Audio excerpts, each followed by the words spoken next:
Hello students, कैसे हैं आप लोग। आई होप कि आप बहुत ही अच्छे होंगे। तो आज इस वीडियो हम बात करने वाले हैं आईसीआर यूजी पीजी जितने भी स्टूडेंट्स हैं जो इस साल मोपअप राउंड में पार्टिसिपेट किए थे, तो उनका रिजल्ट है वो 11 तारीख को शाम को 5 बजे तक आपकी ऑफिशियल वेबसाइट icradmission.in पे रिलीज कर दिया जाएगा। अब जितने भी स्टूडेंट्स हैं जिनको फर्स्ट राउंड में, सेकंड राउंड में, थर्ड राउंड में और फोर्थ राउंड में, उसके साथ ही साथ मोपअप राउंड में सीट अलॉटमेंट होगा, तो कौन कौन से इंपॉर्टेंट डॉक्यूमेंट्स है मोपअप राउंड में जितने भी स्टूडेंट्स को सीट मिलेगा उनको ऑनलाइन कौन से डॉक्यूमेंट्स हैं वो अपलोड करने होंगे। साथ ही साथ जितने भी स्टूडेंट्स हैं जिसको किसी भी आईसीआर के राउंड्स में सीट अलॉटमेंट हुआ और उनको फिजिकल जो भी अलॉटमेंट कॉलेज में यदि आप एडमिशन लेने जाओगे तो वहाँ पे आपको फिजिकल रिपोर्टिंग के टाइम कौन कौन से इंपॉर्टेंट डॉक्यूमेंट्स हैं वो आपको रिक्वायर्ड होंगे, वो इस वीडियो में हम डिस्कस करने वाले हैं। तो चलिए आज की इस वीडियो को हम स्टार्ट करते हैं। यदि आप आईसीआर यूजी के स्टूडेंट हैं, पीजी के स्टूडेंट हैं, तो यदि आप हमारे चैनल पे पहली बार आए तो वीडियो को लाइक एंड चैनल को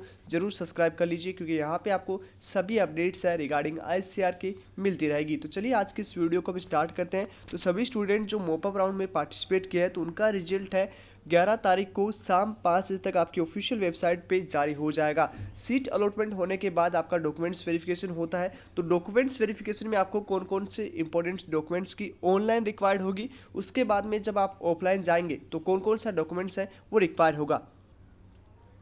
तो सबसे पहले हम यूजी स्टूडेंट्स की बात करेंगे। तो यूजी स्टूडेंट्स के लिए कौन कौन से डॉक्यूमेंट्स आपको ऑनलाइन है वो अपलोड करने होंगे, और जब आपको सीट अलॉटमेंट हो जाएगा और ऑफलाइन के लिए आपको जो भी इंस्टीट्यूट या जो भी कॉलेज अलॉटमेंट होगा तो आपको ऑफलाइन है फिजिकल रिपोर्टिंग में कौन कौन से जो है आपको डॉक्यूमेंट्स है वो सबमिट करने होंगे, वो चलिए इस वीडियो में डिस्कस करते हैं। तो सबसे पहले आपको पास डेट ऑफ बर्थ का सर्टिफिकेट होना चाहिए। यदि किसी के पास डेट ऑफ बर्थ का सर्टिफिकेट नहीं है तो उसका 10th का मार्कशीट भी आपका चल जाएगा। ओके, यदि आपके पास 10th का मार्कशीट भी है तो आपका डेट ऑफ बर्थ के रूप में वो माना जाएगा। साथ ही साथ ये जितने भी डॉक्यूमेंट्स हैं वो आपके ओरिजिनल होने चाहिए, ठीक है।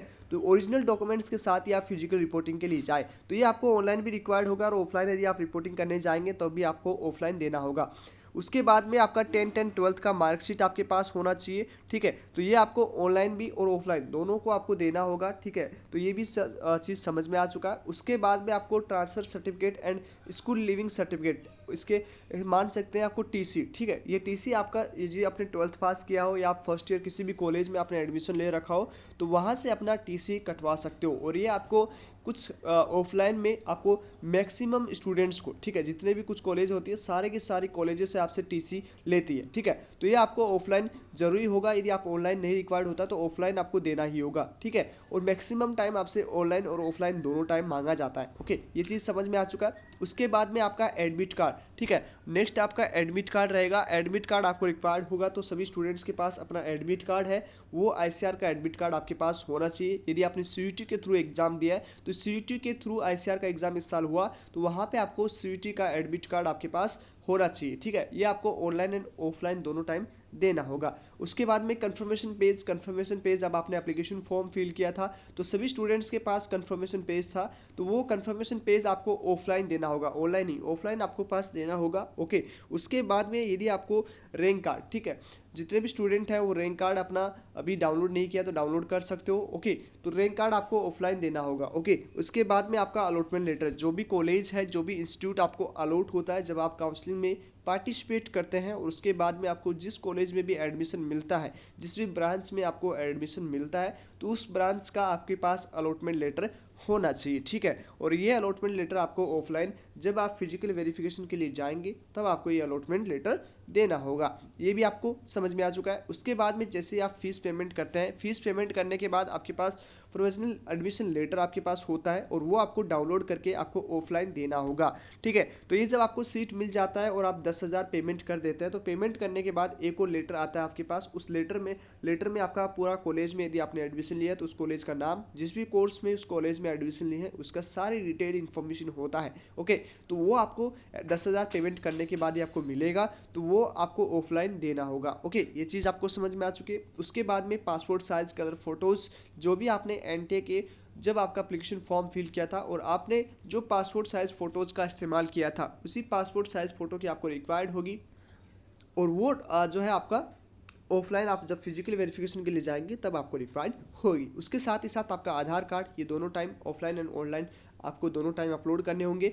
उसके बाद डोमिसाइल सर्टिफिकेट, ये आपको दोनों टाइम देना होगा, ऑनलाइन एंड ऑफलाइन। उसके साथ ही साथ कैरेक्टर सर्टिफिकेट आपका होना चाहिए, जो स्कूलिंग से आपने विड्रॉल किया था, जब आपने स्कूल पास आउट किया था तो उस टाइम आपको कैरेक्टर सर्टिफिकेट मिला होगा, वो कैरेक्टर सर्टिफिकेट आपके पास होना चाहिए। ओके, उसके बाद में जिस भी कैटेगरी से है, जनरल कैटेगरी छोड़कर, ठीक है, यदि आप जनरल कैटेगरी से बिलोंग करते हैं तो आपका कोई भी कैटेगरी सर्टिफिकेट नहीं होगा। इसके अलावा जितनी भी कैटेगरी है, चाहे आप ओबीसी से हो, चाहे आप ओबीसी से हो, चाहे आप एससी से हो, चाहे आप ईडब्ल्यूएस से हो, चाहे आप एससी से एसटी से हो, किसी भी कैटेगरी से आप बिलोंग करते हो तो आपको कैटेगरी सर्टिफिकेट की रिक्वायर्ड होगी, जो आपको ऑनलाइन ऑफलाइन दोनों टाइम देना है। ओके, तो ये चीज़ आपको समझ में आ चुका है। उसके बाद में मेडिकल सर्टिफिकेट, यदि आप पीडब्ल्यूडी कैटेगरी से बिलोंग करते हैं तो आपके पास मेडिकल सर्टिफिकेट होना चाहिए, जो आपको ऑनलाइन ऑफलाइन दोनों टाइम देना होगा। ओके, तो ये आपका आईसीआर यूजी के स्टूडेंट्स के लिए इंपॉर्टेंट डॉक्यूमेंट्स थे। अब हम बात करेंगे आईसीआर पीजी के लिए। आईसीआर पीजी के लिए कौन कौन से डॉक्यूमेंट्स हैं वो आपको रिक्वायर्ड होंगे जब आप ऑनलाइन एंड ऑफलाइन में काउंसलिंग में जाएंगे। ओके, वही हम पीजी की बात करें तो पीजी के यदि आपको first second third fourth round में जो भी सीट अलॉटमेंट होता है, उसके साथ मॉपअप राउंड में आपको सीट अलॉटमेंट होगा, तो कौन कौन से डॉक्यूमेंट्स आपको ऑनलाइन सबमिट करने होंगे और कौन कौन से डॉक्यूमेंट्स हैं वो आपको ऑफलाइन सबमिट करने होंगे, तो ज़रा इस पर भी नज़र डालते हैं। सबसे पहले सारे डॉक्यूमेंट्स आपको ओरिजिनल फॉर्म में ही रखना है, ठीक है, ये नहीं कि आप 2 कॉपी रखें अपने पास, सारे डॉक्यूमेंट्स आपके ओरिजिनल होने चाहिए और ओरिजिनल डॉक्यूमेंट्स ही आपको सबमिट करने होंगे। तो चलिए, सबसे पहले यहाँ पे आपको जो डॉक्यूमेंट्स बताए जा रहे हैं वो अभी आप इकट्ठा कर लीजिए। सबसे पहले आपके पास डेट ऑफ बर्थ का सर्टिफिकेट होना चाहिए, यदि आपके पास ये नहीं है तो आपके पास 10th का मार्कशीट भी होगा, तो ये आपका चल जाएगा। ओके, और ये आपको ऑनलाइन एंड ऑफलाइन दोनों टाइम देना होगा। उसके साथ ही साथ नेक्स्ट जो डॉक्यूमेंट्स आपको रिक्वायर्ड होगा वो आपको 10th एंड 12th का मार्कशीट आपको चाहिए होगा, जो आपका ऑनलाइन एंड ऑफलाइन दोनों में आपको देना होगा। उसके बाद तीसरे जो आपका है वो यूजी का, ठीक है, जो भी आपने यूजी जहाँ से पास आउट किया है उसका मार्कशीट या बैचलर डिग्री सर्टिफिकेट आपके पास होना चाहिए, जो आपको ऑनलाइन एंड ऑफलाइन दोनों टाइम देना होगा। उसके बाद एडमिट कार्ड जो आपको एनटीएस से मिलता है वो दोनों आपको ऑनलाइन एंड ऑफलाइन दोनों टाइम देना होगा। देन उसके बाद कंफर्मेशन पेज आपको चाहिए होगा, जो आपको ऑफलाइन देना होगा। उसके बाद रैंक कार्ड आपको चाहिए होगा। रैंक कार्ड यदि किसी के पास नहीं है तो जैसे ही आपका मॉपअप राउंड का रिजल्ट आए तो वहां से आप डाउनलोड कर सकते हो। उसके बाद में जिस भी स्टूडेंट्स को मान लीजिए मॉपअप में सीट अलॉटमेंट होता है तो मॉपअप राउंड में आपको अलॉटमेंट लेटर भी दिया जाएगा, तो वो अलॉटमेंट लेटर आपके पास होना चाहिए। ओके, तो ये अलॉटमेंट लेटर आपको ऑफलाइन जब आप फिजिकल रिपोर्टिंग जो भी इंस्टीट्यूट आपको अलॉट होता है उसी इंस्टीट्यूट में आपको ऑफलाइन रिपोर्टिंग के टाइम अलॉटमेंट लेटर देना होगा। उसके बाद में जब आप पेमेंट प्रोसेस कंप्लीट कर लेंगे, 10,000 आपका सीट फीस होगा, वो फीस कंप्लीट करने के बाद आपको प्रोविजनल एडमिशन लेटर आपको मिलने वाला है और उसको आपको ऑफलाइन देना होगा। और ये जो फीस है आपका 10,000 वो आपकी टोटल फीस में से माइनस हो जाएंगे। ओके, उसके बाद में हम बात करें नेक्स्ट जो डॉक्यूमेंट्स आपके लगने वाला है, जो भी आपने पासपोर्ट साइज फोटोज अपने एनटीए में एप्लीकेशन फॉर्म के टाइम अपलोड किया था वहाँ पे दिया था, तो वही आपको फोटोज है वो आपको ऑफलाइन देना होगा जब आपका फिजिकल रिपोर्टिंग होगा। उसके बाद में आधार कार्ड यदि आपको ऑफलाइन एंड ऑनलाइन दोनों टाइम आपको देना होगा। उसके बाद हम नेक्स्ट डॉक्यूमेंट्स की बात करें, डोमिसाइल सर्टिफिकेट, ये आपको ऑनलाइन एंड ऑफलाइन दोनों टाइम देना होगा। उसके बाद नेक्स्ट डॉक्यूमेंट्स की जो बात करें वो है आपका कैरेक्टर सर्टिफिकेट। ओके, तो कैरेक्टर सर्टिफिकेट आपके पास ऑफलाइन एंड ऑनलाइन दोनों टाइम आपको देना होगा। नेक्स्ट हम डॉक्यूमेंट्स की बात करें तो आपके पास यदि आप जनरल कैटेगरी के अलावा किसी भी कैटेगरी से है, चाहे आप वो ईडब्ल्यूएस से हो, ओबीसी से हो, एससी से हो, एसटी से हो, ठीक है, वो आपको सेंट्रल गवर्नमेंट का कैटेगरी सर्टिफिकेट आपका चाहिए होगा। ठीक है, तो ये चीज़ आपको क्लियर हो चुकी है। नेक्स्ट हम बात करें मेडिकल सर्टिफिकेट आपके पास होना चाहिए। तो ये सारे जो है आपके डॉक्यूमेंट्स आपके पास होने चाहिए। तो चलिए आज इस वीडियो में इतना ही। आई होप ये सब चीज़ समझ में आ चुका होगा। यदि फिर भी किसी स्टूडेंट्स को कोई डाउट है, कोई कन्फ्यूजन है तो आप डिस्कशन कमेंट बॉक्स में कर सकते हैं। चलिए मिलते हैं आपसे नेक्स्ट वीडियो में, तब तक के लिए बाय बाय, टेक केयर।